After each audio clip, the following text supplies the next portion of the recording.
Good evening, everybody. Uneducated Economist here. In this video, we're going to be talking about the housing emergency and the statement that Donald Trump gave yesterday, talking about this housing emergency and what that really means going into the future. Now, for many of you know, I work at a lumber yard. I do retail sales for a living. I have called out the lumber market better than just about anybody else out there, including the big time economist. And when I listen to some of the things that I am hearing coming from not only the administration, from the news, and just the idea of what it is that's taking place in the broader economy through the lumber industry, this is not a very good sign. Once lumber is gone, it won't be coming back. Like, it doesn't come back in any kind of reasonable fashion. The longer that this downturn, or, what can I say, depression within the idea of building, if this continues going into the future, it's going to be quite devastating, and that's all I can really say about it.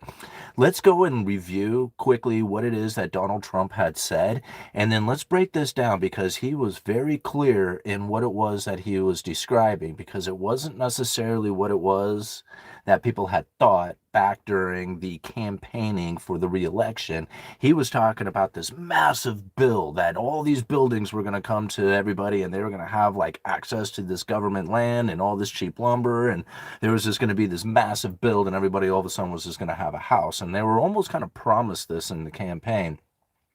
Let's listen to what he has to say now. Are you still considering a national emergency over housing? I'm looking at it. Let me back it up. Are you still considering a national emergency over housing? I'm looking at it. What would that look like? There's two thoughts on housing. I love how he says, yeah, I'm looking at that. Like, not doing anything. We're looking at it, right? And then he immediately says, well, there's two schools of thought. Well, there wasn't two schools of thought before. There was one. Massive building.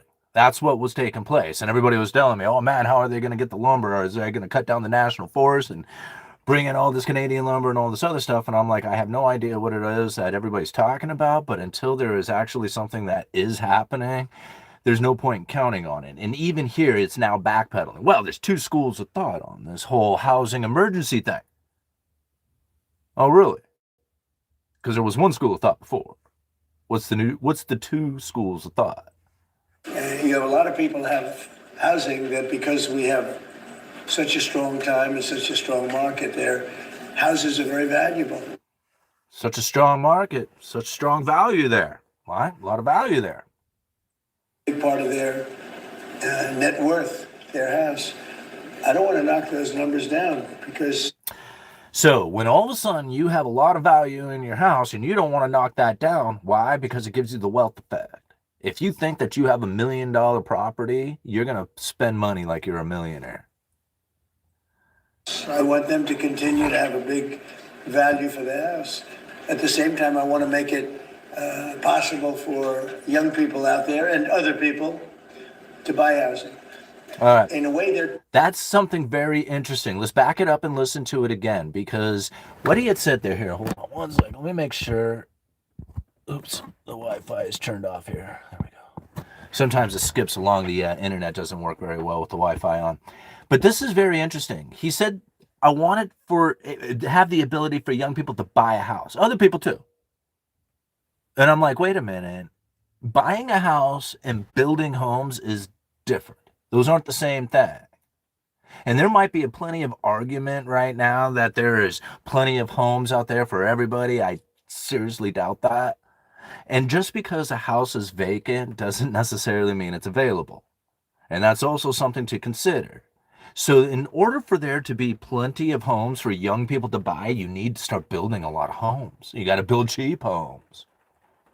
Not just have the ability for them to buy it, but to actually go into the process of building new buildings. Let me back it up. make it possible for young people out there and other people to buy housing. In a way, they're at conflict. In other words, you create a lot of housing all of a sudden, and it drives the housing prices down. All of a sudden, now we don't want to create a lot of housing. It drives the housing prices down. Well, wait a minute, bro. I don't know what we were talking about. We were talking about building a lot of houses before. Now, all of a sudden, it's a bad idea. Huh.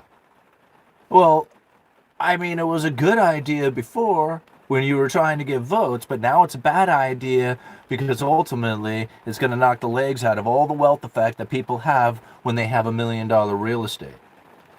Let's listen to it again. To buy housing. In a way, they're at conflict. In other words, you create a lot of housing all of a sudden, and it drives the housing prices down. So I want to take care of the people that have houses that have a value to. So I want to take care of the people who have houses, people who have value with that. I want to take care of the rich. Like straight up says it. Like he didn't even try and hide it or even sugarcoat it. He says, I want to take care of those people. I want to take care of the people who have a lot of money in their houses. Not necessarily help people get houses. I want to take care of the people who have a lot of money in their houses. Don't get me wrong. I mean, I like the idea. I have a house. Right? You want to keep that elevated in price? You know, it went up ridiculously in value. Well, of course, it's ZELLE estimate. What does that mean? Right? It went up ridiculously high. I don't want to lose that. So yeah, I'm cool with this idea, bro. Right? I'm totally cool with it, but it doesn't work when it comes to trying to bring housing to the people. If there's a housing shortage, if there's a housing issue taking place right now, trying to keep those prices elevated so that the people can keep their value, keep that wealth effect going, that doesn't benefit the people who don't have homes, who can't afford homes. They're not building homes. In a way, they're at conflict. In other words, you create a lot of housing all of a sudden, and it drives the housing prices down. So I want to take care of the people that have houses that have a value to, to the house that they never thought possible, that have sort of made them wealthy and happy, and especially in their later years. Got to be careful with that. I want to keep them up. At the same time, I want to make it possible for people to go buy houses. I want to make it possible for people to go buy houses. Not build houses. I want to make it possible for people to go buy houses. See, this is what I find very interesting about the language that they use. When you think about it, it was just like, I remember somebody was just like, well, the Federal Reserve is going to be this, that. And I said, the Federal Reserve is not really interested in making sure that you have the ability to buy a house. The Federal Reserve wants to make sure that if you do want to buy a house, that there's going to be a loan available. It may not be a good loan, but it will be a loan available. That's the difference inside of the thinking of it. People say, oh, the Federal Reserve is trying to support the mortgage. No, that's not what's happening here, right? And as much as people want to believe that, that's cool, and I totally get why, because of the manipulation game that goes along with it and the conspiracy mindset and all that. But the reality comes down to it is that there is really nothing that they can do to fix the situation as far as bringing new housing or abundant housing to the people. This is not possible. Not in this game, not in the way that we are playing it. But we can bring the ability to buy a house to the people. Now, that might be available. That's something that they can do, but it doesn't necessarily mean that there's going to be a house to buy. Your ability to buy it might be there, right? To be able to get the loan, to be able to sign a 50-year deal. Your ability to buy a house can be there, but the ability to build one doesn't seem to be within the cards. So when I think about the indicator of this, it's definitely going to be in the lumber industry. Like, lumber will be more telling about this situation than anything else. I don't care about the interest rates. I don't care about anything else. Lumber is going to be the indicator on this, because lumber is the number one component in just about every house. Everybody might use different roofing, different siding, different windows, different doors, different everything that goes into it. But the lumber is the key indicator of the one component that goes into all houses somewhat similarly. So when I watch the lumber futures continue to struggle to find anywhere close to a reasonable price for these mills to operate at, it seems like it's just not happening. More mill curtailments, more shutdowns, more inventory depletion. This is a sign of the times. This is not good. Things are fading, and they're fading fast. When I think about how it is that people are going to operate going into the future, thinking about how it is that they are going to be able to buy a piece of land, put that house, that structure on it, and then raise their family, and the idea of the American dream is I'm so watching that just fly out the window. And I see things like this coming from the administration. He says, well, there's two schools of thought on this. I mean, there could be the ability to try and figure out a way for government to come and actually build new homes, or we can worry about bringing new homes and driving down the prices, and that would hurt all the people out there that he wants to support. I mean, he straight up said it. It's not me, it's him. He says he wants to take care of those people. Let's listen to it again in its entirety without interruption. Are you still considering a national emergency over housing? I'm looking at it. What would yeah, that I'm look like? looking What at would that it. look like? I have there's two thoughts on housing. You have a lot of people have housing that because we have such a strong time and such a strong market, their houses are very valuable. It's a big part of their net worth, their house. I don't want to knock those numbers down because I want them to continue to have a big value for the house. At the same time, I want to make it. So he says he doesn't want to knock that number down. Like, I love how he was getting mad at the Federal Reserve, telling the people that it's the Federal Reserve's fault that they're not able to buy a house, and then he just straight up says, well, the last thing I want to do is bring house prices up, make them down, come down. Oh, no. Isn't that so, like, that's so such like a politician. I mean, it's straight up, right? It was like, it's his fault why you can't buy a house, but oh, no, not my fault. I mean, I got to keep them elevated because, all the people who own houses, got to take care of those people. I said I was going to let it listen to it. It's possible for young people out there and other people to buy housing. In a way, they're at conflict. In other words, you create a lot of housing all of a sudden and it drives the housing prices down. So I want to take care of the people that have houses that have a value to the house that they never thought possible, that have sort of made them wealthy, never thought possible, and happy, and especially in their later years. Got to be careful with that. I want to keep them up. At the same time, I want to make it possible for people to go buy houses. I just find that just so intriguing. Like, how it is that they plan on doing this going into the future. How it is that they're going to make houses affordable at the same time, keep them unaffordable so that it can keep the wealth effect going. Like, I mean, that is not a possible thing. It's pretty simple to, like, realize that the ability to acquire a house is getting more difficult as time goes on, and that's more likely going to be the scenario than not. So it's like, it's not even his fault that it's not affordable to you. But it is, like, him to blame for giving you this false hope. Instead of giving it to you straight up, we are going to, like, he could straight up say it, we are going to keep the house prices elevated because unfortunately we need them to maintain the wealth effect from this. If we make the house prices go down, or if we allow the housing prices to go down because of an abundance of new projects that come onto the market, then that's going to be very discouraging for a lot of the homeowners and how it is that they plan on dealing with their retirements and their money and all the things that go with it. Now, that's what the story is being told, but real deep down inside that he's into real estate just as much as all his buddies are. And the last thing that they want to see is just even a little bit of downturn in the real estate market. So that's really what it comes down to, is that they don't want to see any money lost within their real estate game.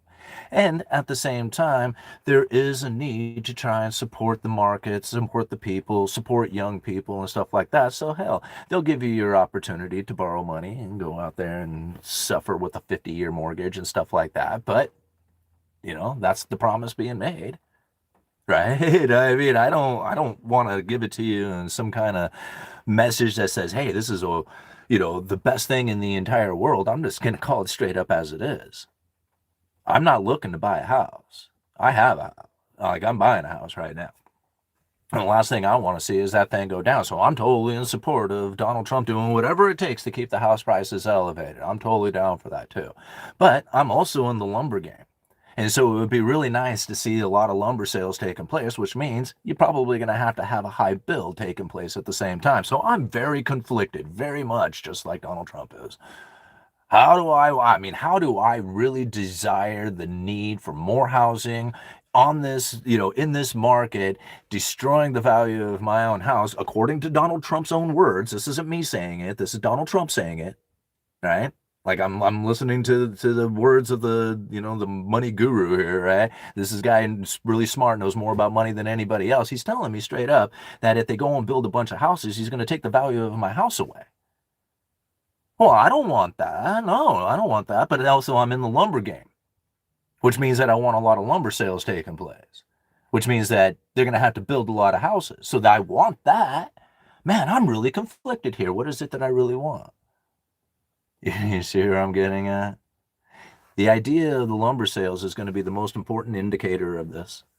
When you see lumber sales tanking like they are, you know that there is no chance in the world that there's ever going to be a build coming into the future. People have a good idea of what it is that they plan on doing into the future, and the lumber futures price is telling us that they are not demanding lumber going into the future. You can probably pretty much guarantee that there's not going to be a big build like the Trump master, administration had promised us, during the campaign. And this is sad for a lot of people because they were hopeful, and this is the problem with being very hopeful of the politics of it, right? I was never hopeful of that happening. I never once ever believed that he was going to all of a sudden just bring this massive build coming to, to homes, and everybody was going to have these cheap homes they can, buy and live in. And like, I didn't believe that for a second. Like, go back and watch all my videos. I'm like, that's not going to happen, right? That's not going to go down anything like that. The reality of the situation is that we have a massive separation between the rich and the poor. The inequality is now taking such a toll on the average everyday person that the capabilities of them getting into the house is going to be very, very minimal. Like, is there places out there that they can get a home? Absolutely. With the regular average day job, you bet. But there's not too many of those. You have to be in a very unique position, very unique spot. Like, everything about it has to be very particular in order for that to work, because most places that you go to, the wages will not keep up with the lifestyle and standards that most people feel is appropriate for their needs, which is probably going to be too many luxuries in their life. And as that happens to be something like a modest car and a decent apartment, food, right? These things are such a burden now that the idea of being able to save enough to buy into a house is pretty much non-existent. It's just not there. So here it is, the idea of being able to bring homes to the people so that young people can buy a home. I'm thinking about my kids when they grow up, being able to get a job, save that money, and then get out there on their own and buy a house. That's pretty much going to be non-existent by the time they get there. Especially the longer that time goes on and the build isn't taking place. See, although there will always be building, that's the thing. Like, there has never been a time in human history where the human being wasn't trying to put some sort of structure together. They always will. That is human nature, to put some sort of structure together, always. Now, the idea of being able to put a structure together for just about every single person out there, that was a good idea that actually was starting to take place at one point in this country. And because we remember that from history, we want it back. But we have to understand we have moved past that point in history, and the ability to just use that average day job in order to acquire the house is simply just not there anymore. And Donald Trump knows it. He's like, hey, guys, if you can figure it out, we're going to be able to have a loan for you to buy a house. But we can't provide you with a house. He said it. The ability to buy. Not build, to buy. And he doesn't want to build. He said it straight up. If you do a bunch of building, then you're going to destroy the value of the house. So instead of building, they would rather just give you the ability to buy. That's it. They aren't planning on building anything. If they were, you would see lumber futures taking off because people have a good idea of what it is that they are going to be doing in the future. And since you see lumber futures not doing well, and there's really no plan of more like production, the curtailments are running rampant, the shutdowns, the permanent shutdowns and tearing down of mills, this is starting to happen. And once it's gone, it's pretty much permanently gone. Now, you can bring it back, but it takes time. I mean, the idea that you're going to build a mill also requires that you're going to have loggers logging. And if there's no operation for that taking place, it's going to take quite some time in order to build up the infrastructure, the logistics, and the ability to harvest a bunch of lumber in an area that has no production taking place. That isn't an easy thing to do. Can it happen? Absolutely. All right? I mean, these guys are doing it all day long. It's not like it's not happening. But the idea that it's progressing towards that is not taking place. It's moving quite the opposite direction, and it's actually deteriorating. And it's very scary to think about what it is that they're going to do for the future, young people out there, when it comes to getting into a house, because it doesn't sound like on building them. They just plan on giving you the ability to buy it. And is that an ability to buy it? The ability to go into debt, 50-year loans and stuff like that. I mean, listen, I'm just going to play the last half again here. Possible for young people out there and other people to buy housing. In a way, they're at conflict. In other words, you create a lot of housing all of a sudden, and it drives the housing prices down. So I want to take care of the people that have houses that have a value to the house that they never thought possible. So doesn't he straight up say it right there? If you build a bunch of houses, it's going to drive down the prices. So I want to take care of the people who have value in their houses. I mean, he just straight up said it.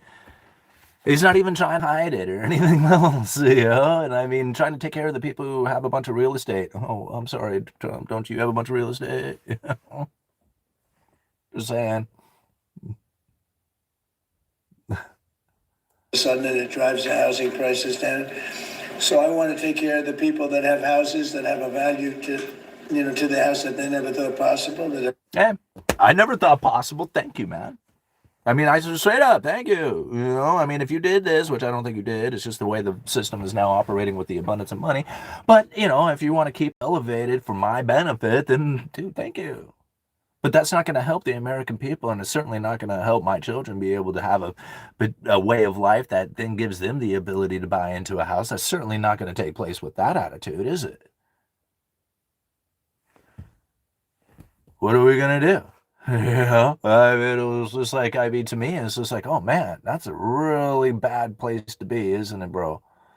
I mean, here it is. I'm in the lumber market, and I'm like looking at lumber sales as absolutely in the toilet, while at the same time conflicted by it because my house prices are moving up. Huh. Well, what are we going to do here? All right, 22 minutes into it. We're going to keep this fairly short. Been busy. Good evening. All right. It's shocking to hear the shortage of home building. There's so much development in Florida. Yeah, but this is the thing that you have to understand, is that it's not the projects that are taking place. It's the permit issuance and starts that are falling. And that's where, like, if I was to walk around Astoria, this is where I get a lot of conflict when people say, dude, you need to come to my area, dude. This is blowing up everywhere. If you were to come to Astoria right now, you would see so much construction happening. It's just unreal. It's like you can't, like, go from corner to corner without seeing a major project all over town. Got the museum that's doing a major build. Like, they're almost doubling the size of the museum, doubling the size of the hospital. They just completed that clinic across the street from where I work.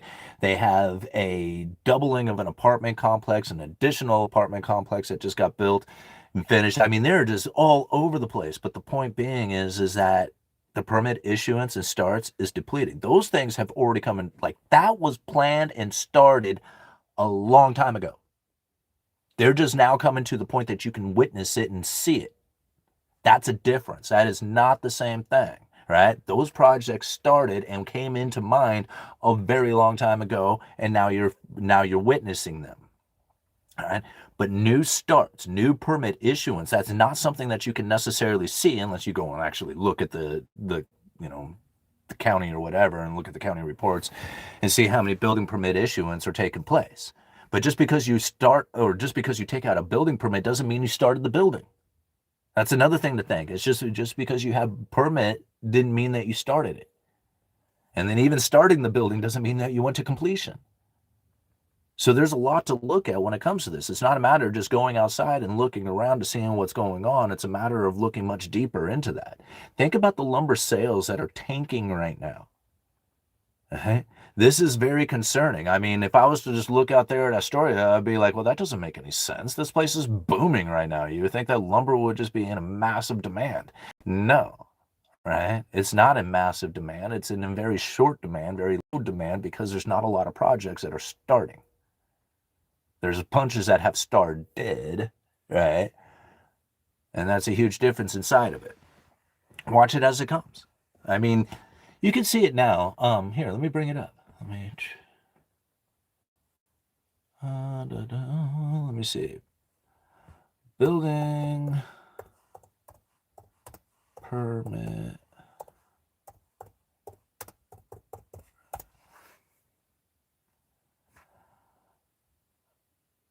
All right.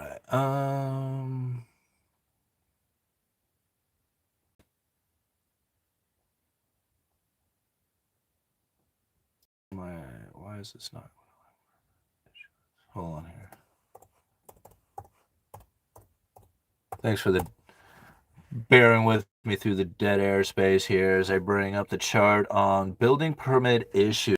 Here we go. Okay. So if you bring this up, take it back to a 5-year, now back to a 10-year chart. All right, looks something like this. And my screen is backwards because YouTube is really lame and they flip the screen.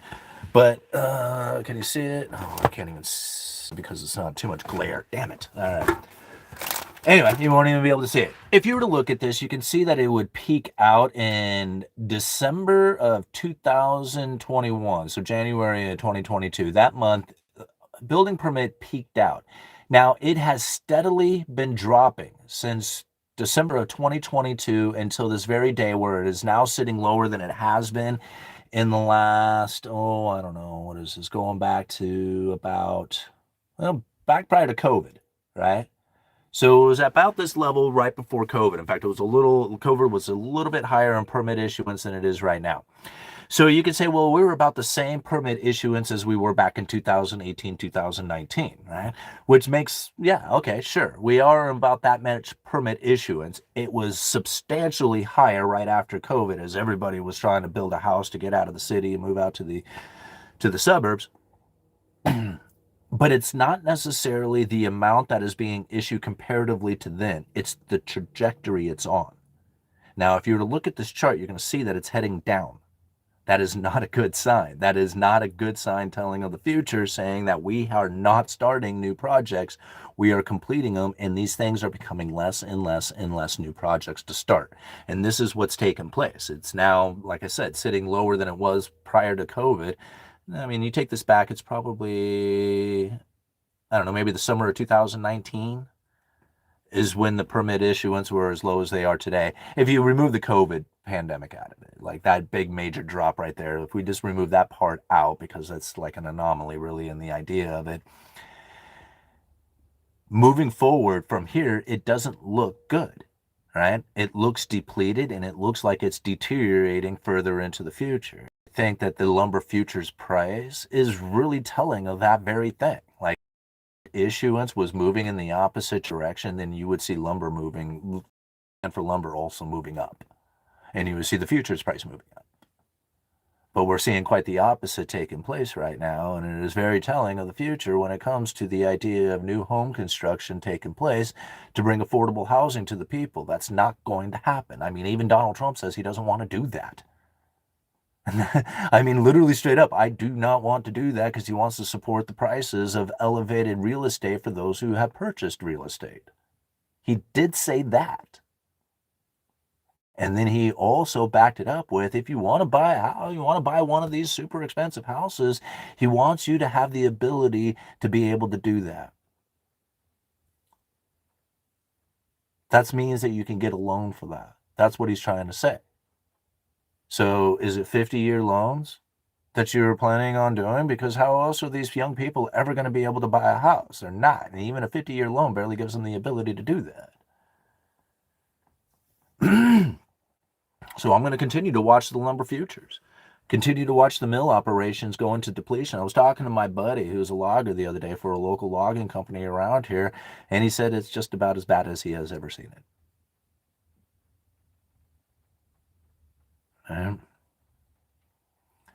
I don't know what it is that I can show to you guys, because obviously, like, the mill curtailment, shutdowns, inventory depletions, and all the information that I have seen throughout the last year and a half, 2 years, isn't necessarily written in an article for you to look at. I mean, there's some, you can find little pieces of it, the little bit of information trickles out, and I try to share it with you guys as often as I can, but it is far worse than what I can prove to you. And that's what's scary for a lot of people to think about, is that, man, they were so hopeful and wishful in believing that there was going to be coming this ability to have housing. Like, cheap, affordable homes was definitely in the mindset of the people. But it doesn't seem to be in the mindset of the administration. And that's sad. It's sad to see it happen. All righty, guys, I'm going to leave it at that. Uneducated Economist, you let me know.